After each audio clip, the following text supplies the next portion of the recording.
What's up, guys? Today, we're not doing a cocktail tutorial. We're actually doing something a little more fun. Because you know what? I think it's high time on this channel that we have some fun. And we don't have enough fun on this channel, although Marius and I sort of have fun. But, we don't have enough, outward fun. And, as is evidenced by my overly serious delivery over the last 7 years. Hi guys, welcome back to Drink Tutorials. Today I'm gonna show you how to make a whiskey sour. I think that when we started, Marius was like,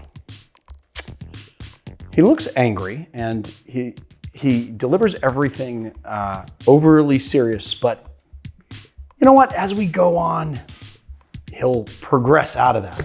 I tried to train you, but... Yeah, he tried everything and it just didn't work. It just, for some reason...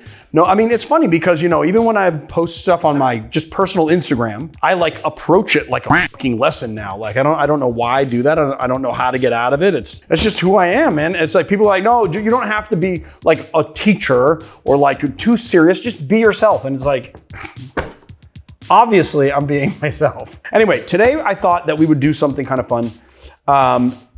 And that is we have kind of done 80s and 90s cocktails before. As many of you guys know, I used to work in a nightclub for many, many years. And although I served a lot of these drinks, I didn't really drink a lot of these drinks. And then, when you start getting into craft cocktails and you're like a brand new bartender, you go through the 3 stages. Did we talk about the 3 stages of bartending at one point, pretty recently? Yeah, and Dunning-Kruger effect thing. And the Dunning-Kruger effect, right, exactly. And then as you progress through your bartending life, you start to get more unserious as you go. You start to realize that a lot of these rules that you learned, it's good that you learned the rules because learning the rules gave you the ability to sort of break the rules. And then you looked at things as like bullshit ingredients or bullshit drinks. And then you realize oh, some of these actually have some merit, right? So today I thought what I would do is we would take 3 different 90s and 80s cocktails, club drinks, and we would just make them as is. We're not gonna gussy them up. We're not gonna make them into good cocktails. We're just going to... Well, we don't know. They might be good cocktails. Well, no, but I'm saying we're not gonna make them into what people think of as a craft drink. Yeah, we're not making a craft drink out of it. We're gonna make the 80s, 90s club drink and we're gonna assess them. And you know what? If it's a good drink, I will say, this is a good drink, it's balanced, whatever. But I think I've given short shrift to a lot of these drinks over the years. And Marius has actually given me a lot of behind the scenes grief over what he perceives as pretension, like my own sort of bartender pretension. I think that we all have our kind of scales of what we think are good and not good. But my scale of what's good and not good has become a lot different now than it was when I started. If you guys want to do bourbon Manhattans, don't tell me about it and I won't slap you. And a lot of the ideas that I had when I started were regurgitated ideas from my mentors because I hadn't been around long enough to really form my own opinion. But now, over 15 years into this, way over 15 years into this, almost approaching 20 years in this business, I think that I have been able to form an opinion and one that is a fair opinion. So we're gonna give a fair assessment. I said we were gonna rank them, but we're not doing 10, we're doing 3. So I don't know if we can rank them because we need a lot bigger group to rank, I think. But well, I mean, you can rank them 1 to 3. Yeah, no, I could rank them against each other, but I don't even know, none of these, one of them's a shot, one of them's a, tall drink that we've kind of sort of done before, but I don't know if we did the real specs of it, and then one of them is kind of tropically, one of those poolside cocktails, we'll call it. A poolside cocktail, a tropically, not tiki though. I don't know if they really rank against each other because they're so very different. But no, I guess we're just on flavor. I can just give them a 1 to 10 being this is the worst cocktail I ever had. 10 being the greatest cocktail I've ever had. It's a work of genius, right? We could rank it in there, see how they rank. And then you know what? I think I'm gonna give my thoughts about what I think is if there's something wrong with them. Let's pretend someone sent this to us over the internet. We're tasting it for the first time, and then we're just assessing okay, this could use a little more of this, or this could use a little more, let's figure out if there's something wrong with it, what is actually specifically wrong with it, other than just that we don't like it because it's a blue drink or it doesn't look serious or something. Today's Educated Barfly video is sponsored by The Educated Barfly. I don't know if you guys know this, some of you do, some of you don't, but we've got lots of really good products in our store and we are constantly adding to those products. One of our very new additions, freeze-dried garnishes. So whereas a dehydrated garnish gives you sort of like a more tea-like caramelized scent. The freeze-dried version of that is a little bit brighter, and then all the sugars when you freeze dry it come to the surface, and so you get a very bright, fresh orange flavor. These guys have been a real big hit since we put them in the store. We get lots of orders for them. We also have a little bit of glassware. We have our now kind of iconic Nick and Nora style glass that we did in the regular and honeycomb pattern. This is a 6-ounce glass, kind of Nick and Nora style. And we have a brand new, more coupe style glass. It's 7 ounces. We also have the honeycomb pattern in this as well. So if you're a fan of the channel and you want to help us out, this is a very good way to help the channel and then also get something out of it. A lot of this is the glassware that you see in our videos, and so you'll be able to recreate the same cocktails that we make in the studio at home with the best possible recipes, the best possible instructions, and now the best possible glassware and garnishes. The Alabama Slammer, which is a cocktail I don't know that I've ever actually, this is not one that I made in the club that I used to work in. I most often remember it from that scene in The Wedding Singer. You know the scene I'm talking about? It's like the first scene where he goes to her like wedding party or whatever, and then her husband or whatever, that Greg douchebag guy that she's gonna marry, comes out and he's like, what about some Alabama Slammers? And he's like, I'm not really a big drinker. And it's like the one moment you realize, oh, this guy's like a real douchebag. And then his friends, like his drunk friends, like, oh, let's go to the bar. I don't know, you should look it up. We should put it in the video. Somebody needs a drink. Actually, I'm not a big drinker. Well, I am. How about an Alabama Slammer? Sounds like a plan. So we need vodka, Disaronno. It called out a specific, this is like brand specific here, Southern Comfort. We got the 100 proof today. Yeah, we got the 100 proof because we like that we like that high proof. Somebody just commented like Sloe vodka Gin. in an Alabama Slammer. Dude, I like cross-referenced recipes, and the most often one has a vodka in it. And all that, but it's a full ounce of vodka, so. The thing is that, I mean, here's actually the first problem that we've run into. Most of the problems with this type of shit is that there's like no standard recipe for this drink. So there's many different ways that people do it. It's very difficult to find out which is the original way. I think the one that I found is the original. Maybe it's not, maybe it is. I don't know. There's not enough stuff written about it to really know. Do we have some old cocktail books? There might, or did you look through them all? Like Jones Guide and all that stuff? I did not look, I don't think by the way, Jones Guide strikes again. I found another cocktail that's kind of making the rounds in cocktail bars right now. From the Jones Guide, because the Jones Guide is, I think the Jones Guide should be every bartender's secret frickin' weapon. It is like the best cocktail book ever written in the decade of the 1970s. It is so good, and most of the recipes in there are really good, and there's there's like 500 recipes in there or something. But no, I did not check the Jones Guide. I did check some old cocktail books. I checked like Mr. Boston's as well, and then I also obviously cross-referenced on the internet. If this is not the actual one, then you guys can comment below and tell me what the actual one is, right? Okay, so let's do this, right? So the first thing first is we're gonna do some lemon juice here in our handy-dandy squeezer. And it only calls for 1/4 ounce of lemon juice. And then 3 ounces of orange juice, which is kind of a lot. Do we shake with the orange juice or do we just pour? I mean, 3 ounces is a lot, so it's kind of a high volume of orange juice. So do you think we shake with it? I guess we'll just shake with it. You know? Or do we pour it over and then mix it? I can't tell with these drinks, but I guess we'll shake with it. Yeah, seems like a shaking thing. 2 ounces. Well, I got 2 ounces off half of that orange. It's pretty good. It's a little less than a whole orange, but yeah, that's an ounce. Why did I get 2 ounces out? Maybe I cut it unevenly or something. So that's 3 ounces of orange juice, okay? And we're gonna do 1/2 ounce of Sloe Gin.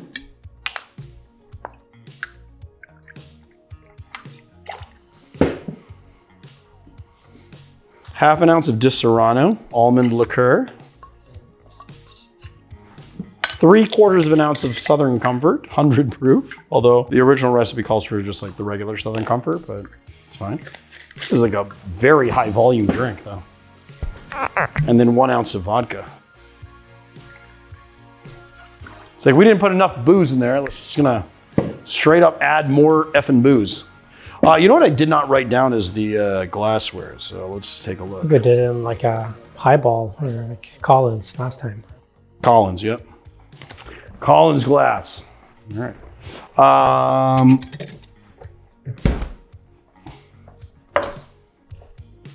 I feel like I need a higher volume Collins glass, though. I mean,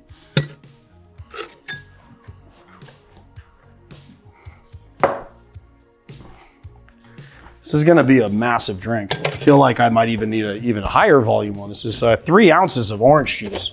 I mean, this is like, with dilution and everything, this is going to be huge. It might not even fit in the glass with ice, dude. It's almost like a tiki-sized cocktail.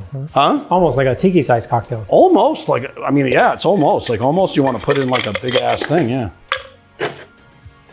Pre-do our ice, since we're not doing anything effervescent, we can do that.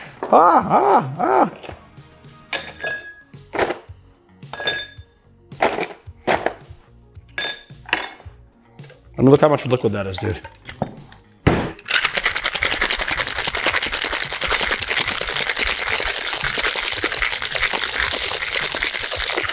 Like, I'm just feeling this. I can, like, this can make 2 of these.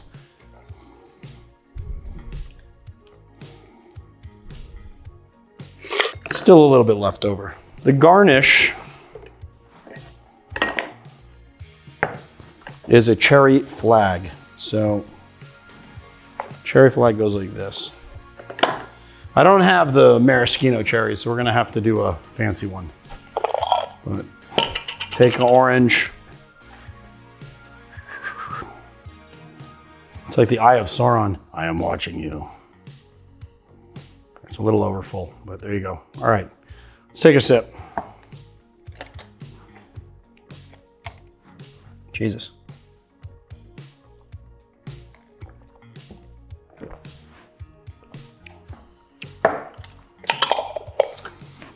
I mean, it is tasty. I mean, it's like, initially it's pretty tasty. It's a lot of orange juice. The orange juice does not have enough like citric acid to really carry it. So that little bit of lemon juice is pretty key, you know, to have in there. Initially, the Disaronno and orange juice combination is really, really good. I'm not detecting the Southern Comfort in there at all, although maybe it's just playing into the Disaronno a bit. But it has this aftertaste, this like almondy aftertaste, which I'm not sure that I care for. That said, the flavors are surprisingly balanced. And then, you know, it has acid. I would actually up the acid to a ½ ounce, you know, because there is, you know, quite a bit of like, well, I mean, the thing is that there's like really no sugar content other than this. Like, they're using the Disaronno as sugar content along with the orange. It's like the orange and the Disaronno together is like creating a simple syrup almost. The Disaronno must be pretty high in sugar because it balances out pretty well. And the Southern Comfort has sugar too, right? Oh, I'm sure it does. Yeah, I'm sure it does. I think it has like honey or something. Yeah, because it's like I remember when we looked into it and it was like, yeah, it's not whiskey, it's like a liqueur. Yeah, so basically like they're using that as kind of create a simple syrup and it works out pretty well, but I would up the lemon a little bit. Honestly, it's not like, I've had worse craft cocktails, I'll say that. It's not terrible, so I don't know. I kind of feel like the Alabama Slammer gets a pass. I hate the name. I have no idea why it's called the Alabama Slammer. It's just a horrible name that recalls, like, I don't know.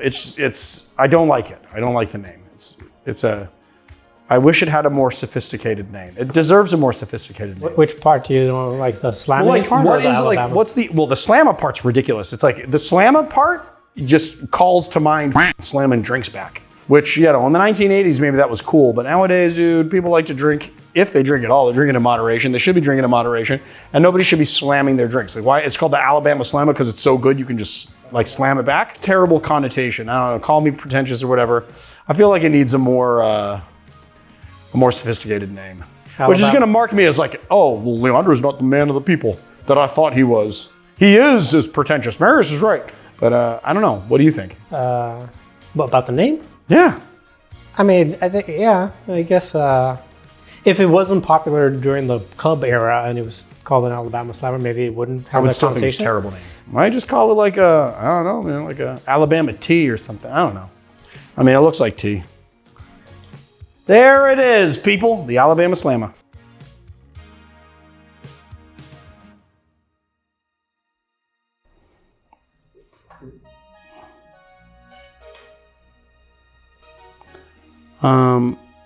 I have to put this in the order of density because it's a layered shot. Galliano must be. The heaviest? Yeah, it's either Galliano, then Bailey's, and then Grand Marnier, or it's a Galliano, Grand Marnier, then Bailey's. Oh. It's not even Galliano. Galliano's going away. Right. Apparently, there's a split between whether it's Galliano or coffee, but I like the idea of coffee better. So we're gonna do, it seems like the coffee one wins actually, so I need to find our Kahlua. We have Cafe Lolita, but I said that I would do the original versions and I won't gussy them up, so we're gonna do Kahlua.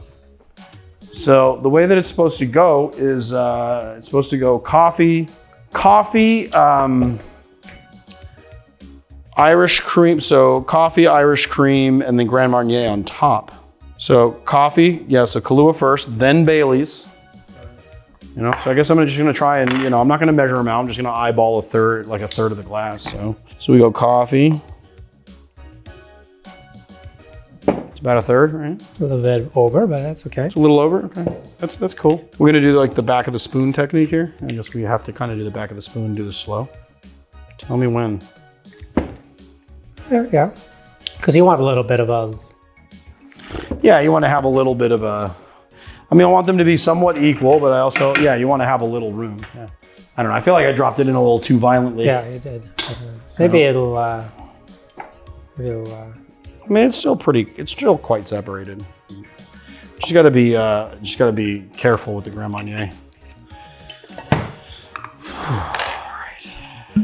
It's like, what I should do is I should put pour spouts on these and I'll like control the pour a little bit more, but.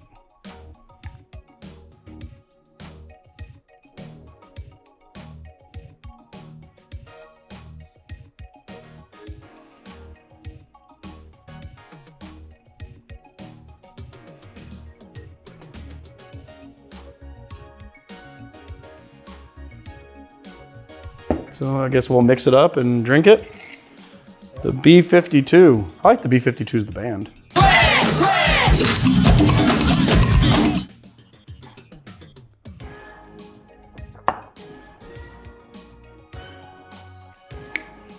Truly, that is disgusting. I mean, it's gross. It's gross. It's like way too much orange liqueur.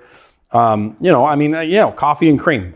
I get it. I understand what they're doing. Now the Baileys and first of all, you just get so much orange. It's so dominant and so sugary. And then you get like the Baileys, also very sugary, very sweet. And then on top of that, Kahlua, also very sugary and very sweet. Just like not coffee enough. I could see how you could make like a really nice version of this. If you like kind of redid the ingredients. Carolyn's Irish cream's a little less sugar. You did like a Mr. Black or something. I just don't know if it layers as well. Mr. Black's gonna be like less, it's gonna like, it works because of the density, because of the sugar, but it's just not very good. I mean, it's like the flavors work, on paper, but they're just also out of whack and out of balance. And even after I mixed them and like made them into one thing, like, I don't know, something about the Kahlua and the Grand Marnier just does not work for me at all. So I'm gonna give this like I never ranked the last one. Mm-hmm. I think like out of 10, I would probably rank the Alabama Slammer like a 7. Okay.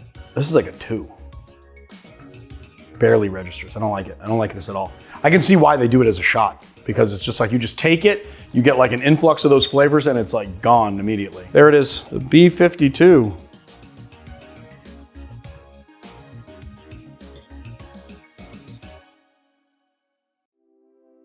Poco Grande maybe, or yeah, do we have a Poco Grande in there?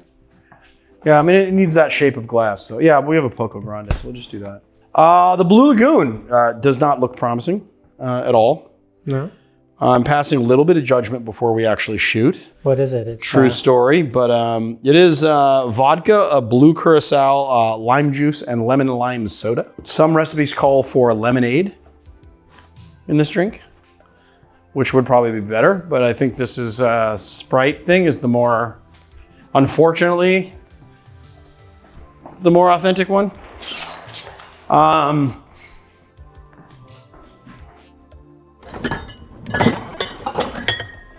We got this massive Mexican Sprite that you brought to the, it's a half a liter in a glass bottle.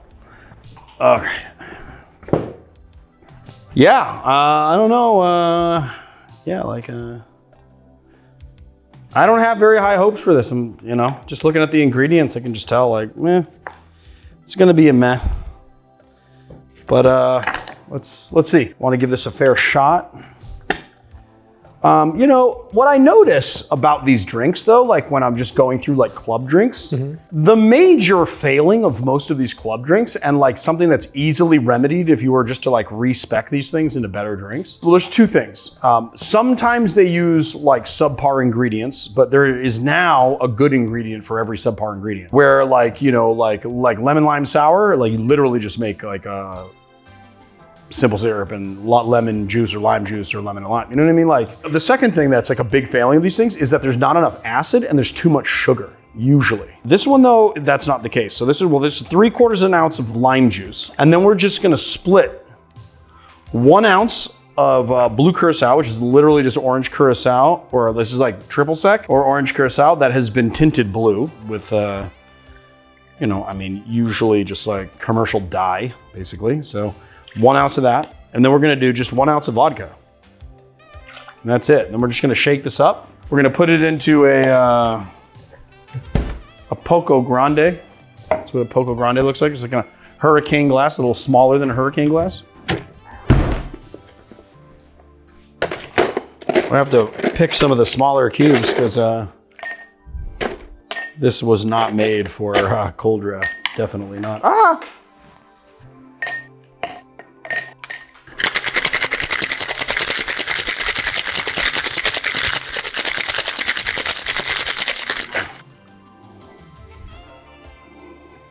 Oh, it is very blue. No, I didn't follow my own rule, but it didn't layer on top because I was able to. All right, let's just.